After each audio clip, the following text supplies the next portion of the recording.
नमस्कार। Speak up for the constitution, संविधान के समर्थन में जोर से बोलो। साथियों, इसी कड़ी में हम संविधान के भाग 3 मूल अधिकार फंडामेंटल राइट्स पर आपसे बात कर रहे हैं। संविधान निर्माताओं ने जो हमें हमारे उत्थान के लिए, मान सम्मान, स्वाभिमान और गौरव के लिए जो मूल अधिकार दिए हैं, उन्हीं अधिकारों में से एक है संस्कृति और शिक्षा का अधिकार। Cultural and educational right. साथियों, ये अधिकार बहुत महत्वपूर्ण अधिकार है। पिछले अन्य मौलिक अधिकारों की भांति यह भी हमारे लिए बहुत ही सम्मान और मजबूती देने वाला अधिकार है।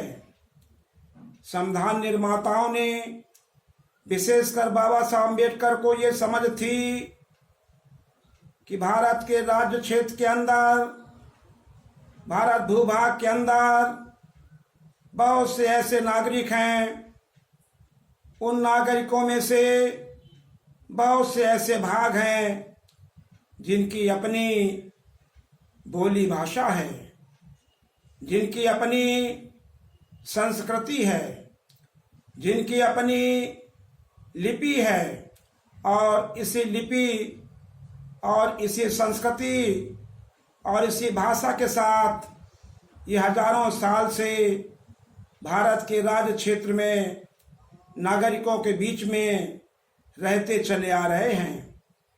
ये अल्पसंख्यक हैं और इनकी अपनी ये पहचान है। इसी पहचान के आधार पर ये जाने जाते हैं और इसी पहचान के आधार पर ये आगे भी जाने जाएं। इसी बात को ध्यान में रख करके संविधान में मौलिक अधिकार फंडामेंटल राइट संख्या 5 में हमको ये अधिकार मिला है, संस्कृति और शिक्षा का अधिकार। साथियों, इसी संस्कृति और शिक्षा के अधिकार के तहत कोई भी भारत का नागरिकों में से कोई भी भाग अपनी संस्कृति को, अपनी लिपि को, अपनी भाषा को साथियों बनाए रख सकेगा। साथियों, इसी के साथ संविधान निर्माताओं ने हमें शिक्षा का अधिकार दिया है। विशेषकर अल्पसंख्यक भाइयों को, जो धार्मिक आधार पर अल्पसंख्यक हैं, जो भाषा के आधार पर अल्पसंख्यक हैं, ऐसे अल्पसंख्यकों को, ऐसे धार्मिक आधार पर अल्पसंख्यक भाइयों को, नागरिकों को ये कहा गया है कि वे अपने तरह की शिक्षा संस्थाओं को संरक्षित कर सकेंगे। अपनी तरह की शिक्षा संस्थाओं को और उन शिक्षण संस्थाओं में अपनी तरह की भाषा का साथियों सम्मान रख सकेंगे, संरक्षण रख सकेंगे। तो साथियों, देखा कि हमारे संविधान निर्माताओं ने अल्पसंख्यकों के लिए उनके धर्म के आधार पर अल्पसंख्यक होने को वो कमजोरी न समझें, इसलिए उन्हें अपनी तरह की शिक्षण संस्थाएं चलाने का, भाषा के आधार पर अल्पसंख्यकों को अपनी तरह के शिक्षण संस्थाओं को मेंटेन करने का, उन्हें बढ़ाने का अवसर दिया है।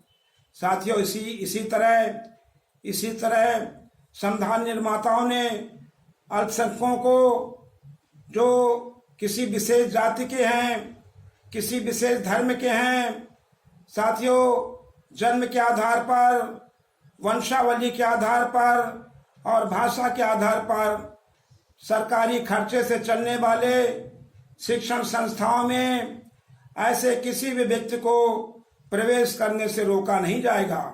ये हमें मौलिक अधिकार मिला हुआ है।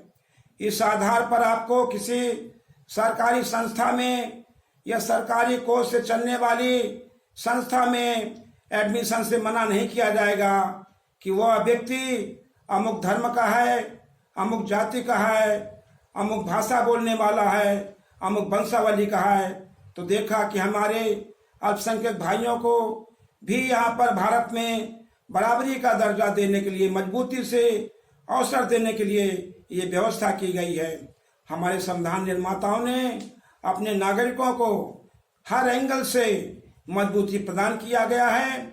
लेकिन हम देखते हैं कि आज आज़ादी के 70 सालों बाद पिछले कुछ दिनों से अल्पसंख्यक लोगों पर, धार्मिक अल्पसंख्यक लोगों पर, भाषा के आधार पर अल्पसंख्यक लोगों पर, जाति के आधार पर, वंशावली के आधार पर, क्षेत्र के आधार पर हमले होते हैं। उन्हें रहना मुश्किल कर दिया गया है।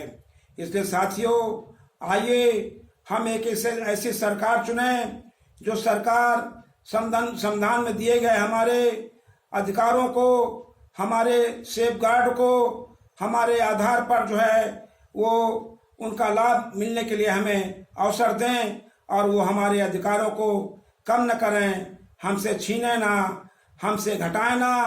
आपने देखा कि जम्मू कश्मीर के मुसलमानों को जो अधिकार मिला हुआ था 370 में संरक्षित होने का, भारत की फासिस्ट सरकार ने 370 को हटा करके वहां के 2 टुकड़े कर दिया, राज्य को यूनियन टेरिटरीज में बांट दिया। इसके बाद भी वहां के लोगों को जेलों में डाला जा रहा है, सिर्फ इसलिए कि वे अल्पसंख्यक हैं। और संविधान में अल्पसंख्यकों को किसी भी तरह से कमजोर न होने देने के लिए अवसर मिला हुआ है। साथियों, एक होना पड़ेगा। हम यूनाइटेड रहेंगे तो संविधान को बचा लेंगे, अपने को भी बचा लेंगे। डिवाइडेड रहेंगे तो न संविधान बचेगा, न देश बचेगा, न हमारी विविधता में एकता की परंपरा बचेगी। धन्यवाद। जय भीम, जय भारत, जय जन, जय उत्थान, जय संविधान, जय मजदूर, जय किसान। खुदा हाफिज।